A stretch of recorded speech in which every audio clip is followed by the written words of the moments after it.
새벽 안개가 고요히 마을을 덮고 있었습니다. 버스 정류장에 이순자는 가방을 꼭 끌어안은 채 서 있었어요. 가방 안에는 아들의 유품과 사진 한 장, 그리고 손녀 유진의 출생신고서가 들어 있었습니다. 정류장 옆엔 습기로 젖은 잡초가 늘어져 있었고 가로등 불빛이 그 위에 길게 드리워졌습니다. 그녀는 잠시 허공을 바라보다가 깊은 숨을 내쉬었어요. 이제 곧 4살짜리 손녀를 품에 안게 될 생각이 머릿속을 맴돌았습니다. 가슴은 설렘과 두려움이 뒤섞인 채 빠르게 뛰었죠. 첫 차가 들어오자 운전기사는 어디 가세요? 아주머니? 하고 물었습니다. 아이를 데리러 갑니다. 순자는 짧게 대답하며 발을 올렸습니다. 버스가 출발하자 창밖으로 흩어지는 안개가 마치 지난 세월을 감싸듯 흔들렸습니다. 도시의 복지센터 앞에 도착했을 때 이른 아침 공기는 싸늘했습니다. 문 앞에서 기다리던 직원이 순자를 보고 이순자 보호자분이시죠? 하고 묻자 그녀는 고개를 끄덕였어요. 복도 끝 방에서 유진은 낯선 눈으로 그녀를 바라봤습니다. 볼이 홀쭉하고 손에는 인형 한 개만 들려 있었죠. 순자는 잠시 멈칫했지만 이내 다가가 작은 손을 잡았습니다. 이제 집에 가자. 그 말에 아이는 말없이 인형을 꼭 안았어요. 그 순간 순자의 눈가가 젖었습니다. 아이는 조심스레 고개를 기울였고 순자는 따뜻한 숨을 내쉬며 아이를 품에 안았습니다. 그날 밤 집안은 오랜만에 온기가 돌았습니다. 벽에 걸린 시계 초침이 규칙적으로 움직였고 이불 속의 아이는 잔잔한 숨을 쉬었죠. 순자는 등불을 끄기 전 아이의 얼굴을 한참 바라보았습니다. 그 얼굴에 비친 것은 혈연보다 깊은 인연의 약속이었어요. 밖에서는 개 짖는 소리가 희미하게 들렸고 별빛이 창문 틈으로 스며들었습니다. 순자는 두 손을 모아 기도하듯 중얼거렸습니다. 이 아이만은 외롭지 않게 하소서. 그리고 천천히 눈을 감았습니다. 어둠 속에서 두 사람의 숨결이 나란히 이어졌습니다. 봄이 오자 순자는 마당 한쪽에 삽을 들고 섰습니다. 손녀 유진은 할머니의 뒤를 따라 조심스레 흙을 밟았어요. 흙냄새와 풀잎 냄새가 섞여 공기가 달콤했습니다. 순자는 손으로 흙덩이를 부수며 여기다 콩을 심으면 가을에 튼실한 열매가 열린다고 말했어요. 유진은 눈을 반짝이며 작은 손으로 콩을 한 알씩 묻었습니다. 햇빛이 두 사람의 어깨 위에 고요히 내려앉았죠.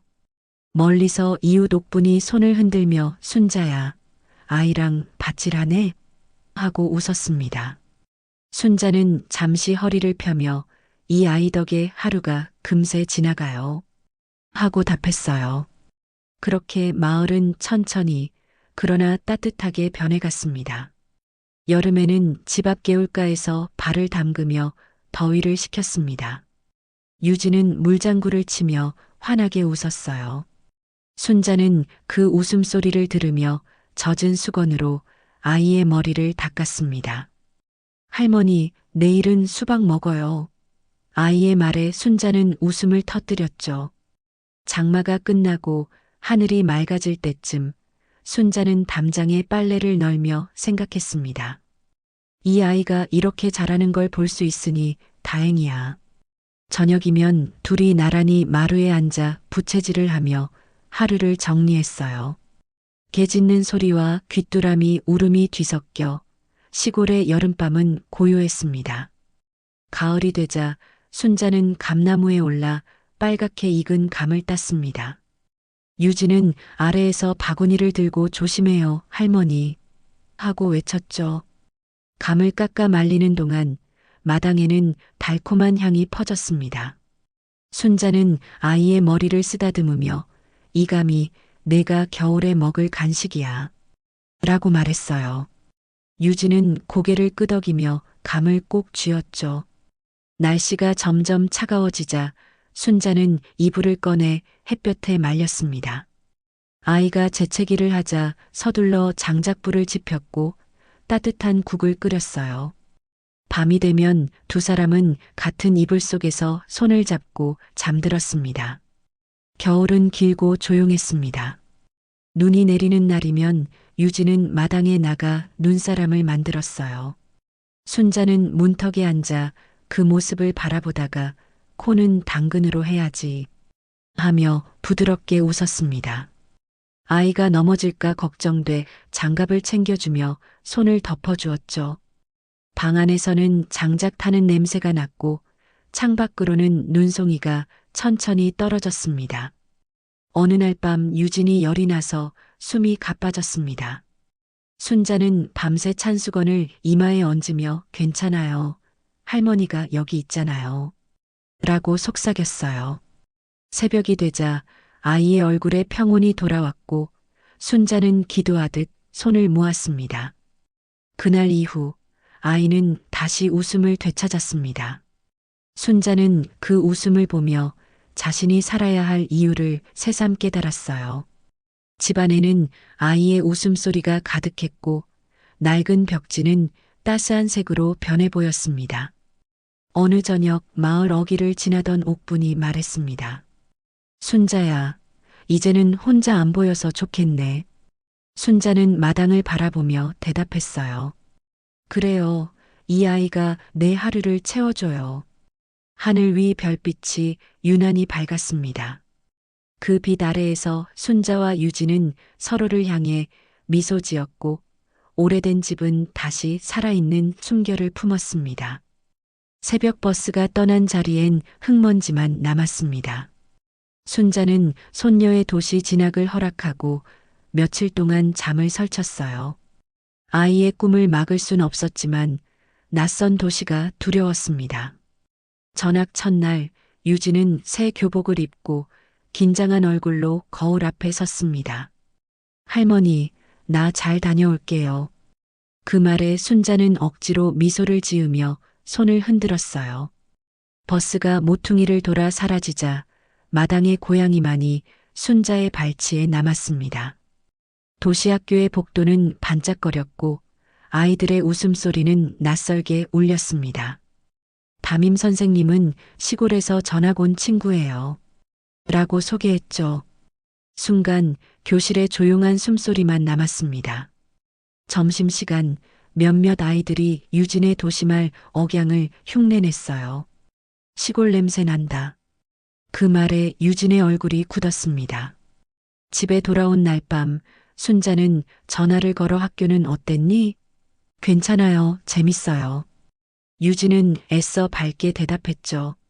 하지만 목소리는 짧고 건조했습니다. 전화를 끊은 뒤 순자는 잠시 수화기를 내려놓고 한참 동안 그 자리를 바라봤어요. 시간이 지나며 주말 통화는 점점 줄었습니다. 순자는 편지지를 꺼내 손글씨로 안부를 적었어요. 유진아, 공부도 좋지만 밥은 꼭 챙겨 먹어라. 편지를 붙이고 며칠을 기다렸지만 답장은 오지 않았습니다.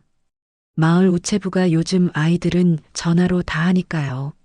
라며 웃었지만 순자의 마음은 묵직했습니다. 그날 저녁 부엌에서 된장국을 끓이며 순자는 유진이 좋아하던 계란찜을 떠올렸습니다. 냄비 속 김이 피어오르자 그녀는 손등으로 눈가를 훔쳤어요. 며칠 뒤 순자는 학교 졸업식이 열린다는 소식을 들었습니다.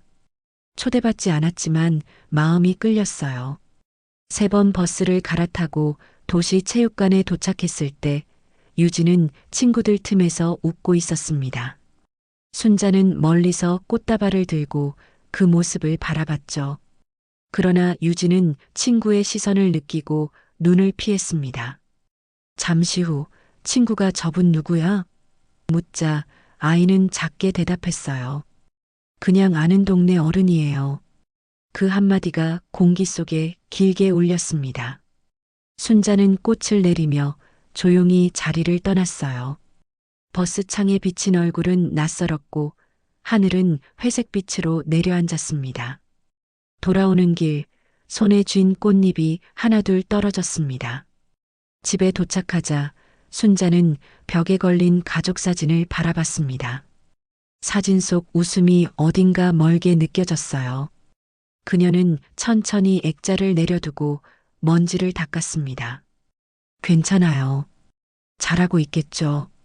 낮은 목소리가 허공에 번졌습니다. 창밖에서는 바람이 마른 대나무를 흔들고 오래된 집 안엔 서늘한 정막만 남았습니다. 며칠째 비가 내렸습니다. 낡은 지붕에서 떨어지는 빗방울이 규칙적으로 마당을 두드렸어요. 순자는 창가에 앉아 유진의 사진을 바라보다가 깊은 한숨을 내쉬었습니다. 그동안 걸려오던 전화는 어느새 한 달째 없었습니다. 휴대폰을 들어보아도 화면엔 연락 없음이라는 글자만 반복되었죠. 바쁘겠지 순자는 스스로를 다독이며 젖은 담요를 털었습니다. 그러나 빈집의 공기는 싸늘했고 벽에 걸린 시계 초침 소리만 또각또각 울렸습니다. 건강도 예전 같지 않았습니다.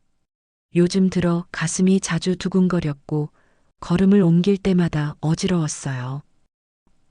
병원에 가자 의사는 심장에 무리가 있다고 말했습니다. 무리하시면 안 됩니다. 수술을 고려하셔야 해요. 순자는 짧게 고개를 끄덕였지만 표정은 굳어 있었습니다. 병실 창밖으로 젖은 나무들이 비를 맞고 서 있었어요. 그녀는 손목의 링거줄을 바라보다가 중얼거렸습니다. 이 손으로 아직 해야 할 일이 많아요. 퇴원 후에도 몸은 점점 쇠약해졌습니다. 옥분이 들러 따뜻한 미음을 건넸지만 순자는 몇 숟갈 뜨지도 못했습니다. 그 아이가 소식 없나? 옥분의 물음에 순자는 미소를 지으며 고개를 저었습니다. 일하느라 바쁘겠죠.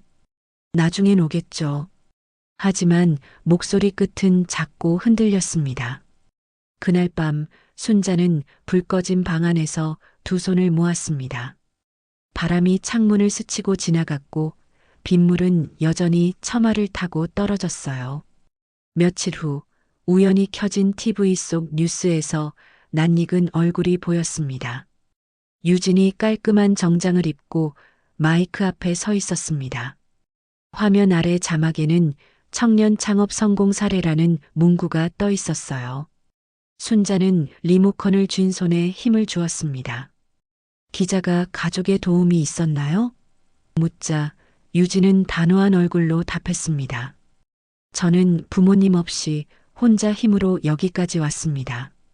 순간 순자의 손끝이 떨렸어요. 리모컨이 무릎 위로 떨어졌지만 그녀는 주워들지 않았습니다.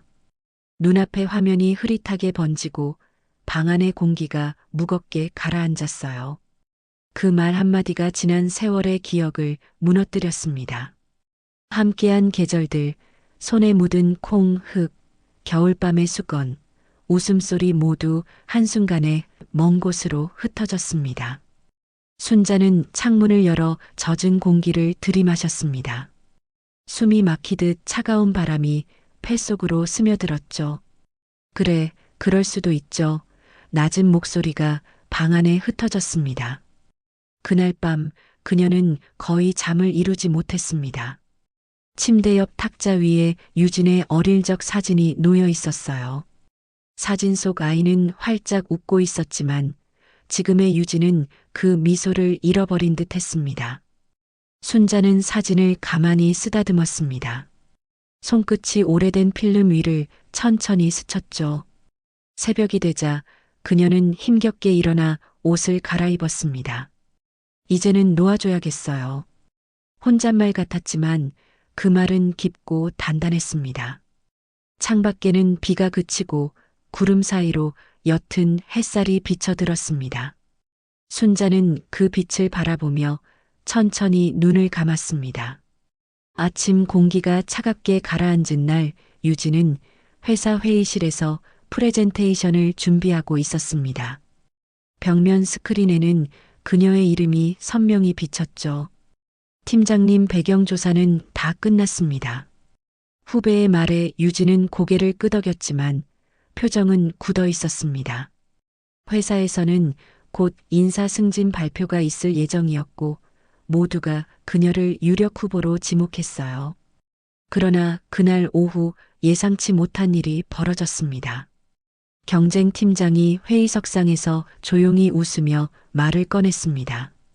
요즘 시골 출신 성공담이 인기라던데 혹시 본인 이야기인가요? 순간 회의실의 공기가 싸늘하게 식었죠. 유진은 차가운 시선을 느끼며 손끝을 움켜쥐었습니다. 그날 저녁 그녀의 SNS에는 익명의 글이 올라왔습니다. 고향 숨기던 사람, 진짜 배경은 시골 할머니 밑에서 자란 고아래요. 댓글이 빠르게 달렸고 유진의 이름은 순식간에 검색어에 올랐습니다. 사무실 동료들은 눈을 마주치지 않았고 일부는 속삭이며 그녀를 피했습니다. 유진은 회사 화장실 거울 앞에서 깊게 숨을 들이마셨습니다. 왜 부끄럽다고 생각했을까? 스스로에게 묻는 그 목소리는 떨리고 있었습니다. 휴대폰 알림창에는 수십 개의 메시지가 쌓여 있었지만 할머니의 이름은 어디에도 없었어요. 밤이 깊어갈수록 방 안 공기는 무겁게 내려앉았습니다. 유진은 불 꺼진 사무실에서 홀로 컴퓨터 화면을 바라봤어요. 화면 속 기사 제목이 시선을 붙잡았습니다. 자수성가한 여성 리더, 진짜 가족사는? 그 글자를 읽을수록 가슴이 먹먹해졌습니다. 그때 휴대폰이 진동하며 깜빡였습니다. 옥분 할머니입니다. 순자 어르신이 많이 편찮으세요. 메시지를 본 순간 손끝의 감각이 사라졌습니다. 책상 위에 있던 컵이 떨어지며 깨졌지만 그녀는 들리지 않았어요. 눈앞이 흐릿해지고 머릿속엔 단 한 생각만 맴돌았습니다. 지금이라도 가야 해. 유진은 코트를 걸치고 밤길을 달렸습니다. 택시 창밖으로 도시의 불빛이 물처럼 흘렀고 눈물이 볼을 타고 흘렀습니다. 병원 복도에 도착했을 때 간호사가 고개를 숙였습니다. 죄송하지만 조금 전 떠나셨어요. 그 말에 유진의 다리가 풀렸습니다. 병실 문은 반쯤 열려 있었고 침대 위엔 접힌 담요만 남아 있었죠. 옆 탁자 위에는 편지 한 장이 놓여 있었습니다. 유진아, 이제는 내가 행복해야 한단다. 글씨는 떨렸지만 단단했습니다. 유진은 편지를 가슴에 끌어안은 채 바닥에 주저앉았습니다. 눈물이 종이를 적셨고 병실의 공기가 조용히 흔들렸습니다. 그 순간 창문 틈으로 아침 햇살이 스며들었어요. 먼지가 떠올라 금빛으로 빛났습니다. 유진은 입술을 깨물며 속삭였습니다. 할머니, 너무 늦었어요. 그 말과 함께 두 눈을 감았습니다. 병실 안에는 아무 소리도 들리지 않았지만 어딘가에서 순자의 목소리가 들리는 듯 했습니다. 괜찮아요, 내 새끼야. 장례식장 안에는 향 냄새가 가득했습니다. 사람들은 검은 옷을 입고 낮은 목소리로 인사를 나누었죠. 영정 속 순자는 미소를 머금은 얼굴이었지만 그 미소가 유진의 가슴을 더욱 저리게 했습니다. 유가족분이세요? 직원의 말에 유진은 고개를 끄덕였지만 목이 메어 아무 말도 하지 못했습니다. 조문객이 하나둘 떠나고 홀 안에 고요가 내려앉았어요. 유진은 영정 앞에 앉아 오랫동안 손을 모았습니다. 할머니, 제가 잘못했어요. 입술이 떨렸고 눈물은 멈출 줄 몰랐습니다. 그 눈물이 향로 위로 떨어지며 미약한 연기가 흩어졌어요. 그때 한 남자가 조심스럽게 다가왔습니다. 혹시 유진 씨 되시죠? 그는 마을 도서관 관장이었습니다. 유진은 눈가를 훔치며 고개를 들었습니다. 관장은 봉투 하나를 내밀었죠. 할머님께서 돌아가시기 전에 이걸 맡기셨어요. 봉투 안에는 편지 한 장과 함께 은행 통장 사본이 들어 있었습니다. 손끝이 떨리며 종이를 펼치자 단정한 글씨가 눈에 들어왔습니다. 유진아, 내가 어떤 길을 가든 나는 늘 내 뒤에 있었다. 내가 가진 것은 많지 않지만 이 돈이 다른 아이들에게 따뜻한 하루가 되길 바란다. 문장을 읽는 내내 눈물이 끊임없이 흘렀습니다. 그녀는 봉투를 꼭 쥔 채 자리에서 일어났습니다. 며칠 뒤 유진은 도서관을 찾았습니다. 마을 어귀에 있는 작은 건물은 순자가 생전에 자주 들르던 곳이었죠. 문을 열자 어린아이들의 웃음소리가 들렸습니다. 사서가 다가와 인사했습니다. 순자 어르신이 남기신 기부로 아이들 코너를 새로 만들었어요. 그녀는 책장 한가운데 걸린 팻말을 바라보았습니다. 순자 코너 마음을 읽는 시간. 손끝이 그 글자를 스쳤습니다.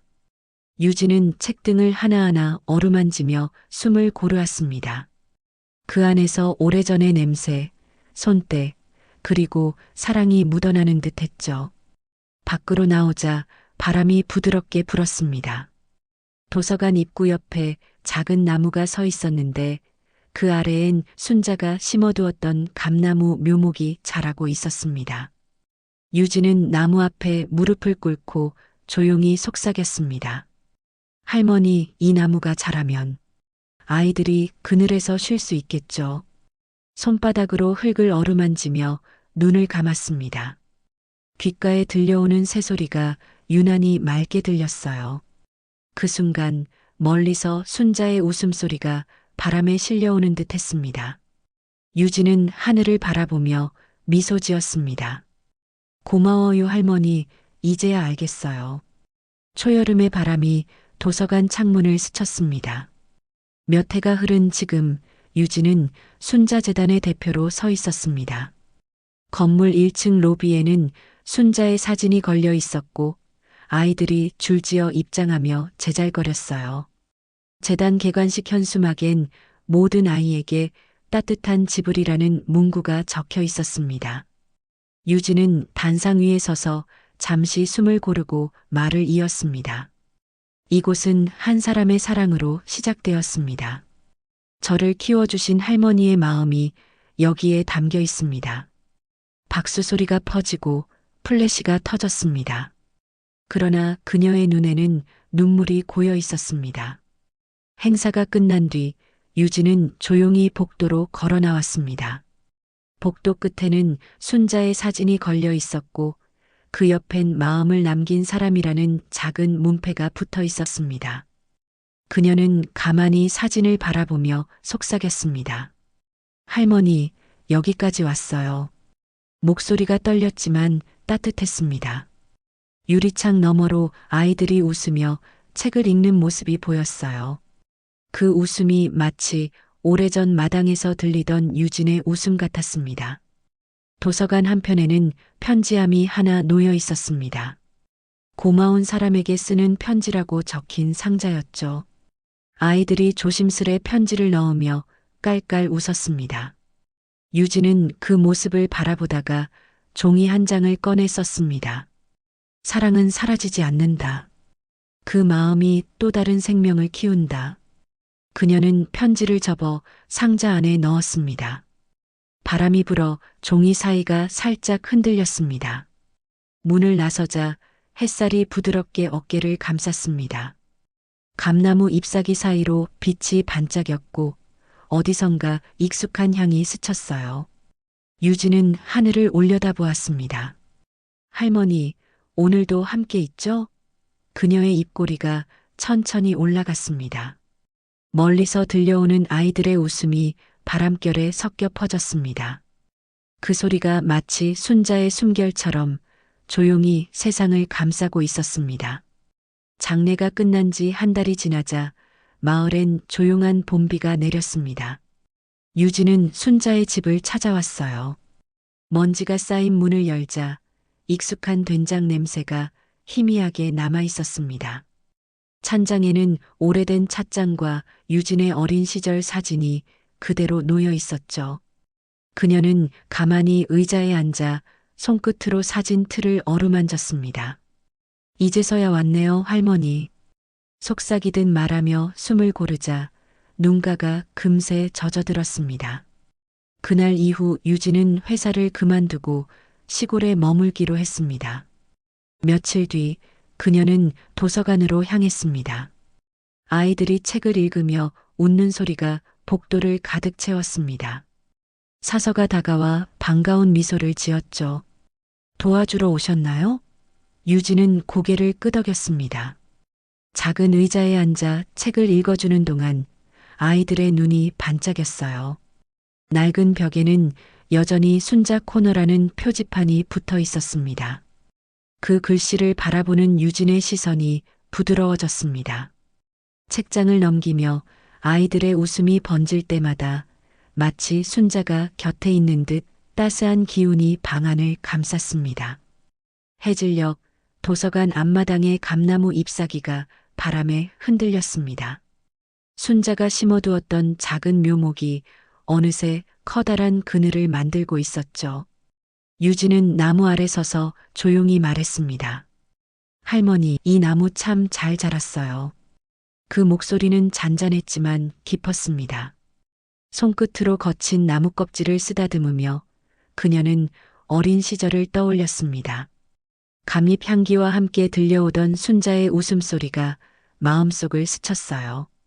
그날 밤 집으로 돌아온 유진은 순자의 오래된 일기장을 발견했습니다. 낡은 표지에는 작게 적힌 글씨가 있었습니다.